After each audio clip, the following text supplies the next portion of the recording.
What's Three. happening, world? I'm Coach George Karl, and you're listening to Scoopy Radio. When you want to talk about a Hall of Fame coach that has a heck of a story, look no further. George Karl joins us at Scoopy Radio. Sir, what's going on? I'm loving it. The NBA is finally playing real basketball, and we have a lot of good games, and I don't know who's going to win, so I'm anxious to find out. Man, it's interesting because when you look at 2015, 2016, 2017, it was that time where it was LeBron's Cavs and it was the Warriors. Every year you kind of knew, but now these days it seems more like the NCAA tournament than it does back then during the NBA. Do you think that's because there's so much talent across the league? What does your expertise say is the reason why we can't say who is who and who will go where? I think there's a little bit of a changing of the guard. Mm-hmm. The old guys are getting older, but they still know how to win. And the young guys think they're really good, but they got to figure out how to win. Mm-hmm. And I think you got teams like Boston and Minnesota, very young basketball teams. Oklahoma City is really young. Do I think they're going to win the NBA championship? I don't know. I still think Denver's by far the best team. And I still think Denver, the strong favorite, I think, to get it done. But everybody has flaws. Everybody has weaknesses. And I think the first couple games already have been pretty good. The home team has been dominant. But I think that'll probably change here in the next couple days. Coach Karl, tell me something. You are very, very, very high on Nikola Jokic of the Denver Nuggets. I asked Jay Williams this question months ago, and I'll take it and I'll raise you this. If Nikola Jokic is the top player in the NBA, is Jason Tatum number 3, and who is number 2? I still want to give LeBron number 1. Okay. So I guess LeBron would be number 2 in my mind. I mean, it's really a young-old thing going on. Mm-hmm. And the old guys know how to win. They know how hard it is to win. And that's what some of these young guys are going to learn in the next couple of weeks. For the last couple of years, my favorite player was Giannis, but not this year. Okay. Probably my favorite player this year might be SGA down in Oklahoma City. I like Anthony Edwards a lot, but SGA plays both ends of the court. He's a quiet leader. And I really think Oklahoma City is a little bit better than people think they're going to be. Oh, yes. Without a doubt. I think unreasonable to think they might make it to the conference final. They're big. I still don't know how you stop Jokic, but playing big on him probably might help.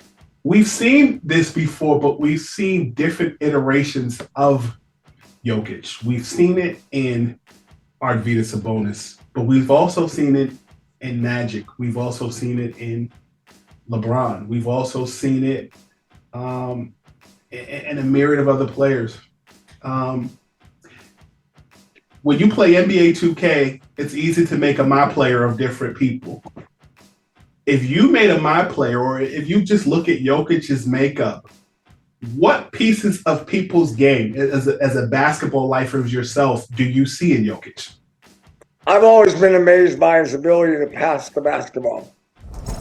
I told people 5 years ago that he was the top 5 passer in the NBA. And they said, not all players. I said, yeah, all players, he's a top 5 passer. He has a feel for the game as a point guard. He loves to pass the ball more than shoot the ball. Mm-hmm. And he makes other guys better. That he is making a very difficult game look easy. Mm-hmm. And people just don't understand how hard that is to do. I mean, it's just a hard game every night. And I actually thought last night against the Lakers, they did a great job on it. I thought that was the best job I've seen anybody do on him in a long time. Mm-hmm. And he still had 20, 20, and 10. Mm-hmm. Mm-hmm. So I just look at the things like that. What I love about him is he makes people better. He cares about how other people play. He goes out of his way to make other guys feel a part of the team. He has tremendous humility. He's a low maintenance teammate. I mean, I never thought I'd say this, but Tim Duncan used to be the fundamental guy. Mm-hmm. I think Jokic has actually bypassed Tim Duncan because everything he does is very, very fundamental. Mm-hmm. He doesn't make many mistakes. I live in Denver, so I think I'm blessed because I get to watch him play all the time. Mm-hmm. Mm-hmm. You made mention of Jokic, and you talked about the fundamentals and all of that good stuff. With the big man getting more burn, so to speak, we looked at the Warriors, we looked at the 3-point shooting. We now see hybrid bigs like Jokic. We see Wembanyama, we see Karl Towns and more. With the pace at which things are going through the big man, do you see the NBA going back to an inside game and a 90s style of play? I don't know if we're ever going to go back to an inside basketball game, low post offense basketball. The perimeter game is just more efficient. Mm-hmm. It's more, and players like to play it more. And because you can play fast, players like to play fast. Mm-hmm. To get the ball to the low post takes more time, and it's a slower game. But I can't deny that I'm a little impressed by the playoff games so far have been very defensive oriented.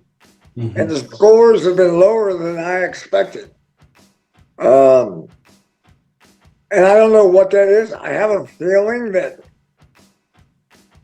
and this is somewhat of a criticism, that NBA in the regular season is very soft. But the last 10, 20 games, it got a lot more physical. I think the referees are allowing more physicality. I think they're allowing more contact. And to be honest with you, I think it's good for the game right now. It feels very 90s-esque. A little bit, yeah. It feels very Van Gundy grabbing on Lonzo Mourning's leg. It feels very Michael talking sugar honey iced tea. It feels very natural and less coddled. You have a point there, sir. I agree. I really think I must tip my hat off to the referees because I think the game has gotten soft because there's too many whistles. Right. And now they're letting a lot of plays go. They don't blow the whistle unless they know it's a foul. And they're not allowing the offense to gain an advantage. They're allowing defense to hold their ground better more. And like Philly, New York, I don't think that's going to be an offensive series. It's going to get more defensive minded. Mm-hmm. I mean, once you start playing someone 2, 3, 4, 5 times, you get to know them really, really well in a lot of different ways. Mm-hmm. As you're talking about the playoffs this year, I'm thinking about your last hurrahs as the head coach of the Denver Nuggets and then in Sacramento and more. And I look at that Nuggets team that you had. It's not a trick question. It's really an observation. You had Allen Iverson on that team in a world where traditional point guards were still more favored, I felt, as I watched the game. And in today's game, you have two-way guards, guys that can score, guys that can pass and do more. You had a J.R. Smith, you had a Kenyon Martin, you had a J.R. Smith, you had an Andre Iguodala and more. How do you think your Nuggets team from back then would fare in today's NBA? When I got to Denver here, everybody wanted us to play like Doug Moe and play fast. And I love playing fast. And for the last couple of years, everybody's teams like they've been playing fast. Mm-hmm. But this year, I think it's come back a little bit. The teams we had here in Denver, we never learned how to win in the playoffs. You can blame that on me, you can blame it on the players, but I usually blame it on the team we played was pretty damn good usually. Mm-hmm. And once we got Chauncey and we won a playoff round, then we got better. You know, we got more serious about maybe being a championship team. Mm-hmm. Were they favored well today? You know, I think we're a lot like Oklahoma City. Mm. You know, I mean, Ty Lawson wasn't an all-star, but he was playing really well for us. When we had Chauncey, we had great leadership. And with Melo and AI and JR and guys you mentioned, we could score. We could score a lot of points. Right. We probably weren't good enough defensively, especially at the guard position. We didn't guard the ball very well, and that was probably our biggest weakness. Yeah, I can see that. And they were young. The year we lost to Golden State in kind of a supposed upset, but it was really the Golden State's coming out party, and we got injured a lot.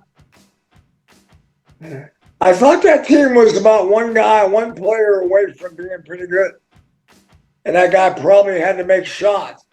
When people have barbershop conversation or kitchen table conversation, I often think the thing that stands out the most is during your time coaching Denver was A, you had a Kobe Bryant and a Lakers team that was bound to make something happen post the Kobe and Shaq era. B, you still had a Spurs team that was competitive and would sneak up on you like that third or fourth cup of wine at a holiday party. And C, as you mentioned, you had the Golden State Warriors who were evolving and were becoming that great dynasty that they became. I feel like there was, as competitive as you guys were, there was no way out because they were just teams that were better than you or a little bit more cohesive in that Western Conference. Was it just that the Western Conference was just that good though? Well, I really believe it. The Western Conference, they've always had like 10 playoff teams. Mm-hmm. You know, there wasn't 8, but Right. there wasn't 5 or 6, and 1, 2 snuck in. Mm-hmm. There's 9 or 10. I like there'd be more reward for having a good season Mm-hmm. rather than taking games off for load management or whatever, too much travel, too many games.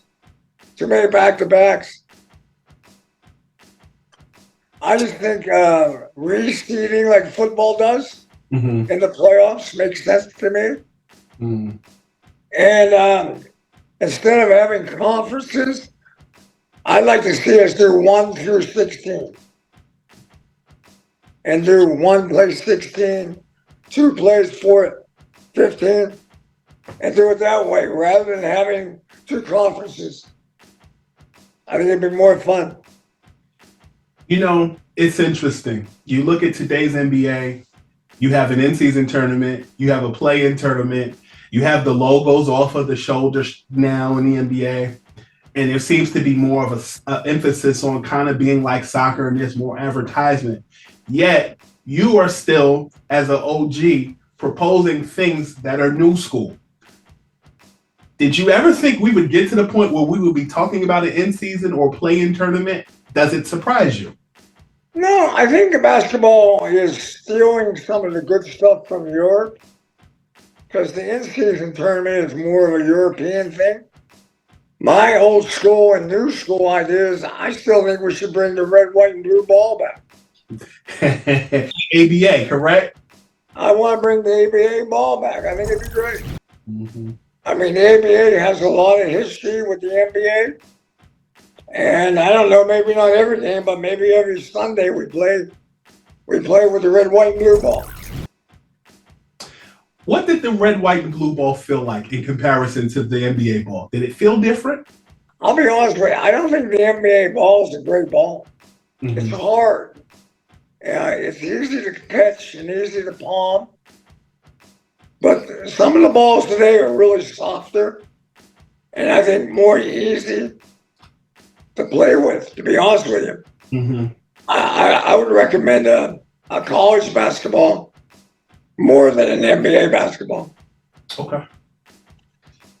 Coach Karl, you had the NBA Finals, 96, Gary Payton, Shawn Kemp, Hersey Hawkins, Irvin Johnson, Eric Snow, the whole cast there, and you as the head coach going against the 72-10 Bulls team. How difficult was the Western Conference for you back then? What do you finally remember about that run in 96? We beat Utah in the finals. Mm-hmm. I forget who we played in the semifinals. Probably Houston, maybe. That sounds about right. Yeah. So much about the NBA back then was how good defensively you were going to be. And when we played Chicago in the finals, it was two really good defensive teams. Mm-hmm. I mean, I give Phil Jackson does a great job, but he doesn't get the love he should get because of his defense. I watched that series when COVID hit a couple years ago, and it was just unbelievable how good the defense was. Mm-hmm. And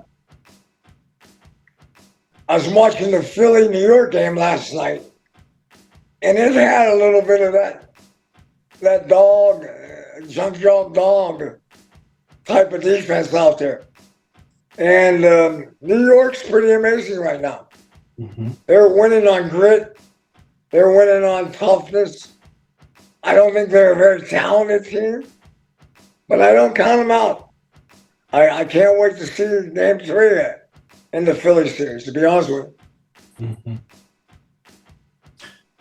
When you went toe-to-toe with the Bulls in the finals as the head coach of the Seattle Sonics, you arguably had a Shawn Kemp, in my mind, that was ahead of his time. He can basically drive to the basket and get anywhere. He can dribble. He can just do a lot. I feel like he was a cheat code back then because you didn't see anything like it. I've had conversation with Charles Barkley about Zion Williamson, and I have often told him that I felt like Zion reminded him of him, but he says no because he didn't have the speed that Zion had.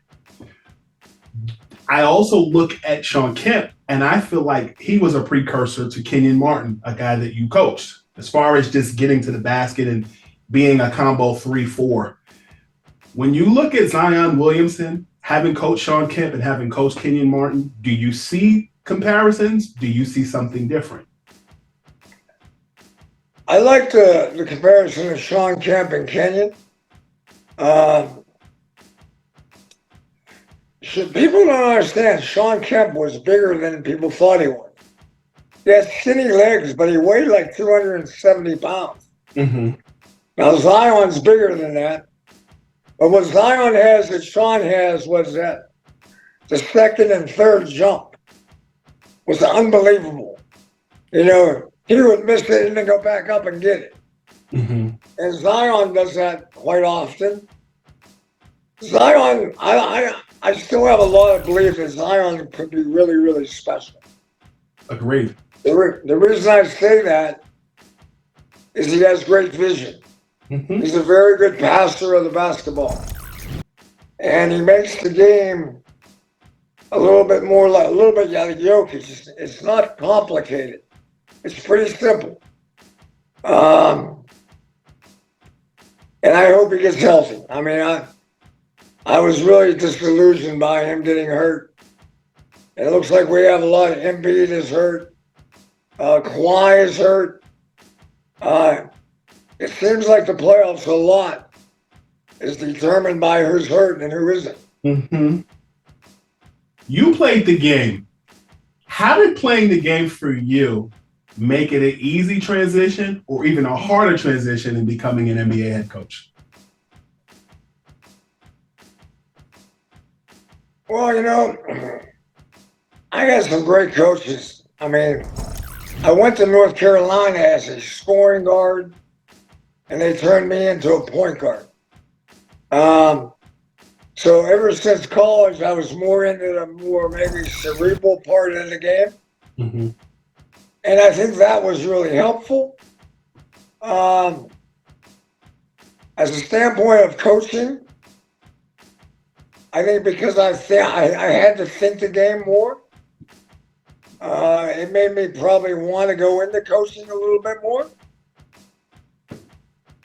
But when I got into coaching, I realized, and I tell a lot of players this a lot, you got to stop thinking like a player and think more like a teacher or a mentor or a coach, not like a player. Because coaching is a lot, you got to wear a lot of different hats. From psychologist to best friend to big brother to being the disciplinarian. Every day brings a lot of different things. And I think, once I got into more of being to think like a coach and my responsibility as a coach, I realized that it was quite different than being a player. Sure. I've watched head coaches go out of their way to kind of separate themselves, like specifically if they're younger head coaches, kind of separate themselves from the players, even though there's an easy connection, kind of off the court. Was that hard for you when you may have had a connection with a player to kind of separate yourself and still establish who you are as a head coach while still being friendly? Well, I think as a coach, your desire is not to be liked, to be respected. Mm-hmm. But, you can be liked too. I mean, I've had really good relationships with players that don't want anything to do with me. But now they're friends with me. But when we were coaching each other, they didn't want to have that tight connection. Sometimes the player now today makes that decision. Today's players have their own brand. They have their own shooting coach. They have their own nutritionist. They have so many people now that when I got into coaching, we kind of, there's more connection with players and coaches. Mm-hmm. Today's game, it doesn't exist that much. Mm-hmm. Mm-hmm. Who were the two most coachable players that you ever coached? Nate McMillan. I might have to go back to Seattle with Detlef Schrempf. Detlef had a smooth game, man. My mother used to call him Deadeye because he was just so smooth and he could hit that jumper, no problem. Really efficient basketball player. Mm-hmm. Not a lot of wasted motion. Got things done, knew what he could do. I mean, he was a well-conditioned athlete before well-conditioned athletes came cool. Detlef was in the best shape. Gary Payton would come into camp out of shape and get in shape. Detlef never got out of shape. I see Detlef every once in a while in Seattle. Mm-hmm. And I think he's like 62 years old. And he still looks like he could play tomorrow. Mm-hmm. Yeah. He to me, when I look at Detlef, Tony Kukoc, Drazen Petrovic, Vlade Divac, Arvydas Sabonis were kind of the entry point to today's NBA And to me, the 92 Olympics showed the world what NBA basketball looks like. And today's game is so international, and is really run by international players. Um, what international players today in today's game do you enjoy watching? Well, the country that I really enjoy, because I don't look at them as international, is Canada. Me too. Because Canada is producing a lot of really good basketball players. Mm-hmm. Um, Giannis was my favorite probably up until this year. SGA is a Canadian. I don't know if that makes him international or not. I'm not a big fan of Luca, Why? but I just don't like it pounding the ball all the time. Okay. And it's just not my style. I want to play more together. Mm-hmm. Um, but I think we're all kind of blessed right now with that tall, skinny guy down in San Antonio. Right. What the hell is he going to be? I think that's going to be really interesting. It is. Greg Popovich has his hands full in a good way and kind of constructing a team alongside of Wemby. Do you think he needs a Chris Paul-like point guard alongside of him, or just a veteran in general in San Antonio? I would probably say I think he needs more than one veteran. Okay. I don't. In today's game, most teams that are rebuilding do it totally young. Mm-hmm. I don't think that works. I think you got to have old and you got to have new. I say the same thing to my son, who's a coach. Like, Kobe, don't throw away old school, Mm-hmm. because old school is always a little part of basketball. It Right. will always be. I don't know if it's a point guard or just a guy that's a great pro that can teach him how to be a leader by example, Mm-hmm. a leader by doing the actions and not talking. I think too many kids today think leadership is your voice. Leadership is your actions. Leadership is the ability to show people that to do the right thing is how you act, how you perform.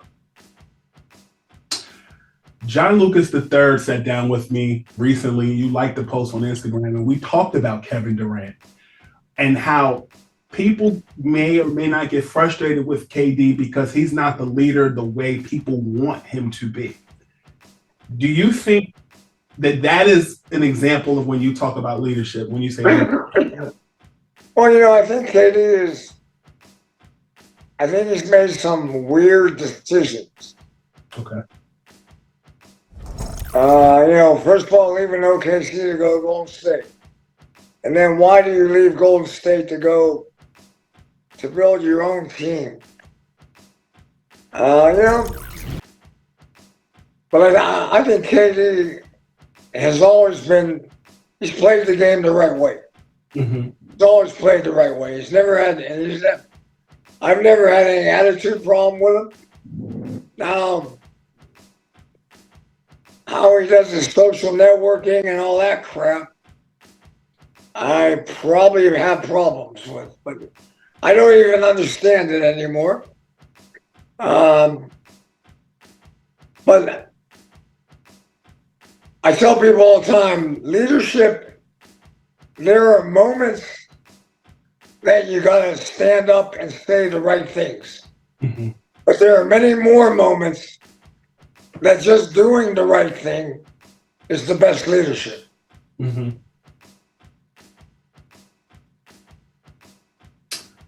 That's real. Kobe Bryant, to me, would probably fit the bill when you talk about leadership. He was vocal, but people respected him.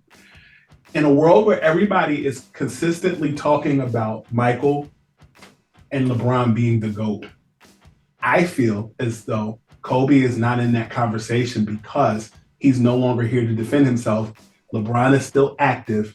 and Michael is still the gold standard in a lot of people's mind.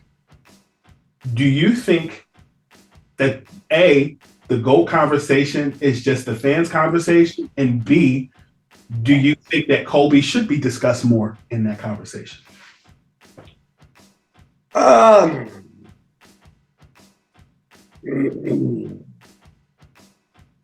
The reason I don't think Kobe is in that discussion, because he played with Kareem and Magic. I mean, he didn't play with Kareem, but he played. I mean, LA has great players. Mm-hmm. I think Magic should be in that discussion. I think Larry Bird should be in that discussion. It's just different generations. Mm-hmm. I mean, LeBron and Michael could play wherever. Michael could play today and be great. LeBron could play back there and be great. And it's, but Kobe Bryant was, I will give Kobe this. There are two guys I'll probably always remember as competitive son of a bitches. One's Michael and one's Kobe. Right. Yeah. When you coached against Kobe, because a lot of people say this, they talk about how Kobe wanted to be like Michael, the way he chewed his gum, the way he talked, the way he bloused his jersey. What were your observations of early Kobe, drafted in 96, like from 96 up into that first championship with the Lakers? What did you pick up on? Well, I saw Kobe play in high school, and I understood from the very beginning why everybody, I mean, there's like five guys, LeBron, Kobe, Tracy McGrady, Ralph Sampson, that when you saw them in high school, you knew they're going to be one of the best players in the NBA. Mm-hmm. But Kobe, I thought early in his years, he had to figure out how to be more a team player rather than an individual. Mm-hmm. I think early in his career, he got out of school a little bit, taking bad shots. But, I mean, I don't think it's talked about a lot, but it takes, I mean, there are a lot of young players that takes time just to get on the basketball court. Mm-hmm. Now, a guy like Kobe and Michael Jordan, took 6 years to get to the playoffs? Mm-hmm. Kobe in his younger day was unbelievable talent. But he didn't learn how to be the assassin he became until about 4 or 5 years in the league. And then, of course, you got Shaq right next to him. I mean, people ask me who's the most difficult guy I've ever had to prepare for. It wasn't Michael. It wasn't Kobe. It was Shaq. Most teams don't have an answer for Shaq, other than hope he doesn't show up. But I think Kobe's legacy is pretty special, and I think he's earned it and deserves it, and I hope it continues to grow. Speaking of legacy players, you coached Ray Allen in Milwaukee. Jesus Shuttlesworth Ray Allen, as I like to distinguish this, the Jesus Shuttlesworth, and then there's the Miami Ray Allen. I had this conversation with Vin Baker a while ago, just what Ray Allen was like. I remember watching him. I feel like there were so many, it was more than just the three-point shot, it was the driving to the basket. There was so much. Is there somebody in today's game that reminds you of Ray Allen when you coached him in Milwaukee?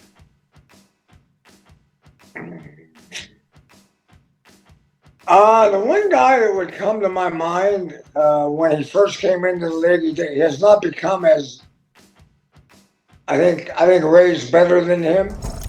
When I first saw Klay Thompson play, That was the guy that I thought was a Ray Allen shooter.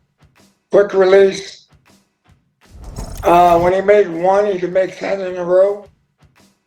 He could get hot very easily.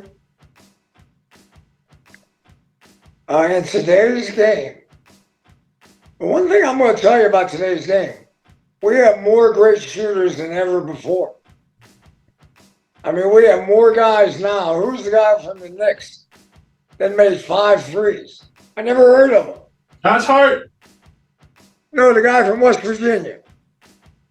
Oh, you talking about McBride? Yeah. Yeah. I mean, you know, this guy didn't make the league. He couldn't make the league. Now he makes 5 threes in a playoff game. But we have more and more. The 3-point line has obviously had a tremendous impact on where we're going. And you can't win without making threes. But I still think Ray's one of the top 5. Yeah. Yeah. Coach, the rapper Nas made a song called "If I Ruled the World." He made it. The song it was a feature with Lauryn Hill. If you ruled the world for a day, and you were in the front office with the Golden State Warriors, would you give Klay Thompson an extension?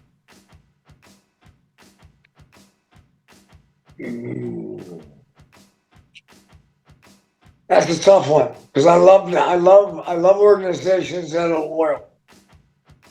There aren't that many left in pro sports. I would have made a decision to break them up a little earlier than now.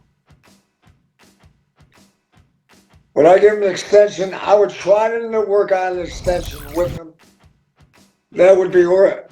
It would be team friendly and hopefully make him happy.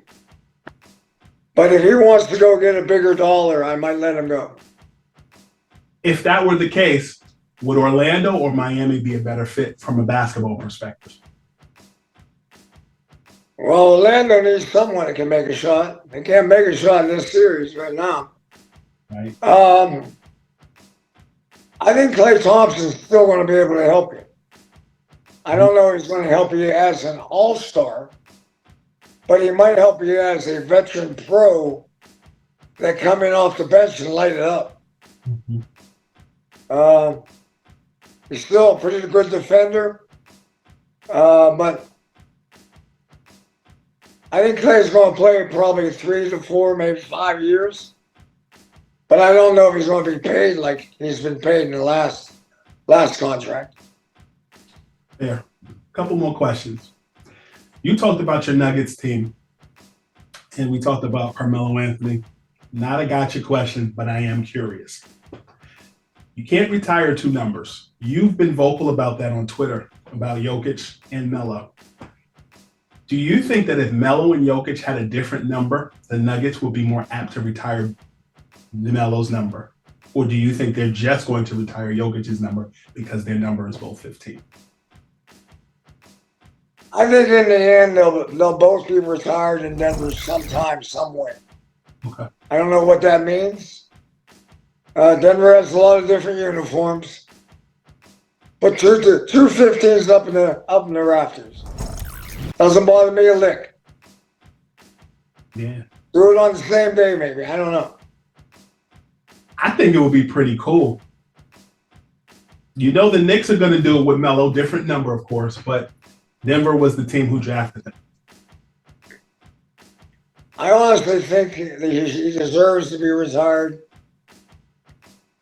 I mean, he took a team that was at the bottom, and now they're at the top. And it all started with the drafting of Carmelo Anthony. If you could go back in time and change one thing about your career, what would it be?